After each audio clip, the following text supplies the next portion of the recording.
Qytetarët nuk mbulojnë fytyrën nga kamerat, nuk është ky problemi, por problemi është që në urën e Gurit në Shkup janë paraqitur së fundmi mushkonja të shumta, të cilat për të kaluar këtë urë në Shkup është bërë sfidë në vete. Имаме проблеми со инсекти. Страшно. Да? Страшно. Без коментар понатаму. Катастрофа. Мушички многу. Мушички од секаде. Треба да се прска. Од град Скопје вела дека по известувањето на Алса телевизија инспектори веднаш излегна на терен, но не утврдиле шокантно присуство на комарци на камениот мост, што се однесуваат до прскањето против инсекти. Оттаму вела дека откако ќе се подобрат временските услови ќе започне воздушното прскање.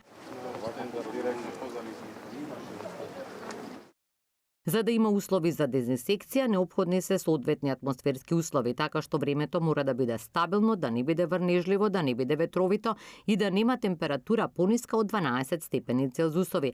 Постапката на дезинсекцијската служба за воздушно третирање е спроведена и веднаш штом ќе имаме временски услови ќе се спроведе и воздушното третирање. Според град Скопје, дезинсекција се одбива секоја година, почнувајќи од април или мај и се одбива во 7 фази, до исполнување на атмосферските услови за прскање. За да се премине камениот мост, граѓаните ќе треба да се опремат со спреј против инсекти.